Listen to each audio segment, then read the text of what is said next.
Uyu mugabo Murindahabire ni umwe mu banyamakuru bakunzwe cyane hano mu Rwanda. Uyu mugabo kandi yamenyekanye cyane kubera gukoresha interview ibyamamare birimo bahanzi, abakinnyi ba filimi nyarwanda ndetse n'abandi batandukanye. Si ukuba ari umunyamakuru gutyo gusa ngo birangirira ahangaha, ahubwo Irene yagerageza no gushora ahantu henshi hagiye hatandukanye. Dore ko uno mugabo yashoye mu kintu kijyanye n'umuziki. Uwitwa Festina na Dorcas bamenyekanye kubera gukora indirimbo zihimbaza Imana arizo gospel, ubu ngubu babarizwa mu cyitwa MI Empire Music. Iyi MI Empire Music twayita nka Rebo kandi n'uyu mugabo witwa Murindahabire.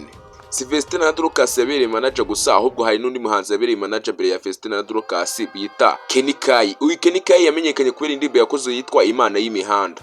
Nyuma yuko Murindahabire namaze kwamamara mu bintu bijyanye no gukoresha abastari interview, yese ashobora no mu kijyanye n'umuziki. Noneho ngo yinjiye mu cyitwa MI Empire Films. Nkuko byumva neza, uyu Murindahabire yashinze MI Empire Chopper kugira ngo igitambutseho film, bivuze yuko yinjiye no mu ruganda rwa sinema.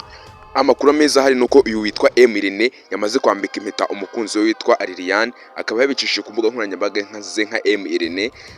Yacishije amafoto yerekana yuko agiye gushinga urugo ndetse n'umukobwa witwa Liliane. Uzi igitangaje se nuko uyu Irene nyuma yuko yamaze kwambika n'umukobwa impeta witwa Liliane, impeta yuko bakundana nyine amaze kubyerekana, yashyiraho n'amatariki y'ubukwe igihe ubukwe bwabo buzaberaho. Irene yatangaje yuko ubukwe bwabo buzaba tariki 15 Kanama mu mwaka wa 2026.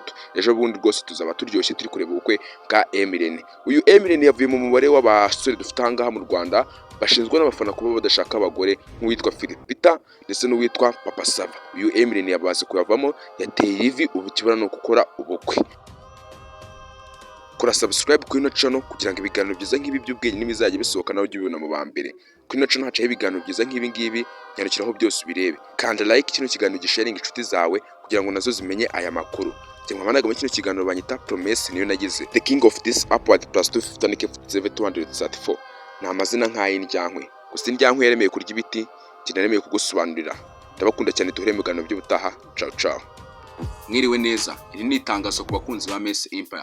Ku bantu bakundaga kureba comedy zacaga kuri ino channel, turabamenyesha ko ubu ngubu comedy zitari gutambuka kuri ino channel, ahubwo ubu ngubu hari gucishwaho ibiganiro. Ukahita wibaza impamvu rero twabihinduye. Impamvu nuko ino channel hajyaga icaho comedy n'ibiganiro, gusa twaje kureba tusanga ibiganiro nibyo bikurikirwa cyane kuri ino channel. Turavuga ati reka dushinge n'indi channel ya comedy. Nahingi iyi channel Mess Empire tuyihindure tuyite Mess Empire Talks, twirekere ibiganiro nk'ibisanzwe. Kuri mwe kandi mukunda comedy, namwe se twabahesha, ahubwo twafunguye indi channel yitwa Mess Empire. Ni channel nshyashya ndetse twamaze no gushyiraho comedy za mbere. Nanone munyarukireho muzirebe. Fata telefone yawe searching Mess Empire urahita uyibona. Mukore subscribe kuri iyo channel nababwiye. Ndabakunda cyane, nta kintu nakora ntababwiye, banje kubamenyesha.